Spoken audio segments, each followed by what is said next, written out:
Assalamualaikum warahmatullahi wabarakatuh. Innal hamdalillah nahmaduhu wa nasta'inuhu wa nastaghfiruh wa na'udzu billahi min shururi anfusina wa min sayyiati a'malina. May yahdihillahu fala mudhillalah wa may yudlil falan tajida lahu waliyyan mursyida. Asyhadu an la ilaha illallah wahdahu la syarikalah wa asyhadu anna Muhammadan abduhu wa rasuluh. Allahumma salli wa sallim wa barik ala Muhammad wa ala alihi wa ashabihi wa man tabi'ahum bi ihsanin ila yaumiddin. Hadirin jamaah yang berbahagia, alhamdulillah kita bersyukur pada Allah yang masih memberikan kesempatan kita untuk bertemu dengan bulan suci Ramadan tahun 1444 Hijriah. Mudah-mudahan apa yang telah dan akan kita lakukan senantiasa mendapat ridho Allah Subhanahu wa Ta'ala dan dapat menjadi penyebab diampuninya dosa-dosa kita. Hadirin yang berbahagia, sebagaimana firman Allah dalam surat Al-Baqarah 183, A'udzubillahi minasyaitonirrajim. Ya ayyuhalladzina amanu kutiba alaikumusiyam kama kutiba alal ladzina min qablikum la'allakum tattaqun. Wahai orang-orang yang beriman, diwajibkan kepada kamu berpuasa sebagaimana diwajibkan kepada orang-orang terdahulu dari kamu, la'allakum tattaqun, agar kamu menjadi orang yang bertakwa. Hadirin jamaah yang berbahagia, tujuan dari puasa Ramadan yang kita lakukan adalah la'allakum tattaqun, agar kita menjadi orang yang bertakwa kepada Allah. Tentu di samping itu, dari berbagai macam hasil penelitian ternyata kalau puasa Ramadan itu betul-betul kita lakukan, puasa Ramadan itu kita lakukan secara berkualitas, sebagaimana yang dicontohkan oleh Rasulullah Sallallahu Alaihi Wasallam. Ketika puasa Ramadan, maka yang kita makan hanya 2 kali, yaitu pada saat kita berbuka puasa dan pada saat makan sahur. Maka ketika asupan di bulan Ramadan hanya 2 kali makan, sementara di luar bulan Ramadan kita bisa makan sampai 3 kali bahkan lebih. Sementara aktivitas di bulan suci Ramadan, seperti apa yang kita lakukan di luar Ramadan, bahkan mungkin lebih banyak lagi aktivitas. Mungkin kita lakukan sholat tarawih, kita lakukan tadarus Al-Quran, mungkin juga siang harinya kita bekerja dan mengikuti kajian-kajian dalam rangka meningkatkan iman dan takwa kita kepada Allah Subhanahu wa Ta'ala. Tentu ini membutuhkan kalori yang lebih banyak, energi yang lebih banyak dibandingkan ketika kita melakukan aktivitas di luar Ramadan. Maka kekurangan asupan kalori atau asupan energi inilah yang diambilkan dari simpanan atau cadangan lemak yang ada di dalam tubuh kita.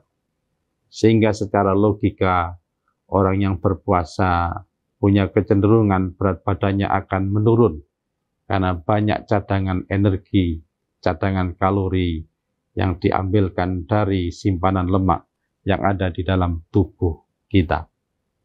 Maka implikasi atau dampaknya sangat banyak bagi kesehatan fisik kita. Puasa memang mendekatkan diri kita kepada Allah, yang artinya puasa bisa memberikan dampak rohani, dampak kesehatan rohani kita. Semakin dekat kita dengan Allah, semakin tenang hati kita. Sebagaimana Allah berfirman, alladzina amanu wa tatma'inu qulubuhum bi dzikrillah. Ala bi dzikrillahi tatma'inul qulub. Orang-orang yang beriman dan tenang hatinya karena selalu ingat kepada Allah. Ala bi dzikrillahi wa tatma'inul qulub. Di samping rohani kita sehat, rohani kita tenang, puasa yang berkualitas, puasa yang seperti dicontohkan oleh Rasulullah itu akan memberikan dampak kesehatan fisik bagi kita. Ada beberapa penelitian yang mungkin bisa menjadi motivasi kita untuk senantiasa memperbaiki kualitas puasa kita, puasa Ramadan kita. Yang pertama, puasa Ramadan itu bisa menurunkan kadar SGOT dan SGPT kita. Kadar SGOT, SGPT ini merupakan alat untuk menunjukkan fungsi hati kita. Semakin tinggi kadar SGOT, SGPT kita, berarti menunjukkan ada gangguan fungsi hati atau fungsi liver kita. Tetapi puasa itu menurunkan kadar SGOT, SGPT kita, yang artinya puasa itu bisa memperbaiki fungsi liver kita, dan insya Allah fungsi liver kita akan menjadi lebih baik dibandingkan ketika kita tidak berpuasa. Yang kedua, puasa itu bisa menurunkan kadar gula seseorang. Orang yang mungkin menderita sakit diabetes dengan kadar gula kurang dari 200 mg per desiliter, maka sangat dianjurkan untuk berpuasa. Karena berbagai macam penelitian juga menunjukkan bahwasanya puasa itu bisa menurunkan kadar gula seseorang. Yang ketiga, puasa itu bisa menurunkan kadar trigliserida dan kadar kolesterol LDL kita. Kolesterol LDL adalah kolesterol yang jahat, kolesterol yang memang susah untuk dipecah di dalam tubuh kita. Maka dengan puasa itu, kolesterol LDL bisa diturunkan, sehingga risiko penyakit jantung menjadi berkurang karena menurunnya kadar kolesterol akibat puasa yang kita lakukan.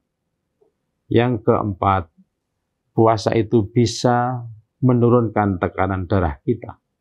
Ini kaitannya dengan kondisi rohani kita. Sebagaimana yang saya sampaikan tadi, orang yang berpuasa berarti orang yang dekat dengan Allah. Dan orang yang dekat dengan Allah berarti hatinya akan tenang. Dan orang yang hatinya sangat tenang itulah yang insya Allah tekanan darahnya akan bisa menurun. Tekanan darah yang tinggi ini sangat besar risikonya bagi kita. Salah satunya tekanan darah tinggi bisa mengakibatkan penyakit stroke pada seseorang.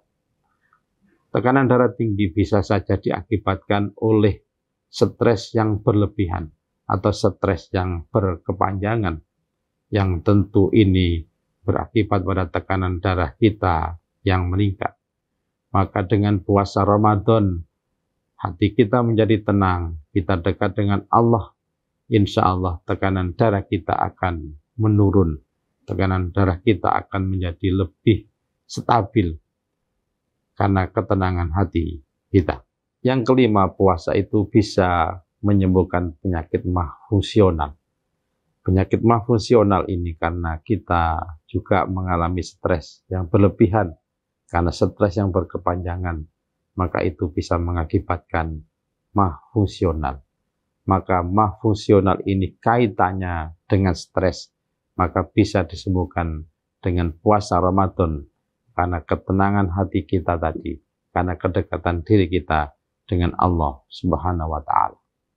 Yang terakhir, puasa itu memang bisa memperbaiki fungsi organ-organ yang ada di dalam tubuh kita, terutama dengan organ pencernaan yang ada di dalam diri kita. Kenapa puasa itu bisa menghentikan kerja dari usus kita? Puasa itu bisa menghentikan kerja dari lambung kita. Puasa itu bisa menghentikan kerja dari mulut kita, gigi, lidah kita. Semuanya itu kalau ada waktu istirahat, insya Allah tidak akan mengalami kerusakan yang lebih cepat. Maka puasa sangat besar dampaknya, bisa mengembalikan fungsi organ-organ tubuh kita menjadi baik seperti semula karena ada waktu untuk diistirahatkan. Mudah-mudahan dampak kesehatan yang luar biasa ini bisa memotivasi kita untuk senantiasa meningkatkan kualitas puasa kita di bulan suci Ramadan 1444 Hijriah ini. Kurang lebihnya mohon maaf. Wassalamualaikum warahmatullahi wabarakatuh.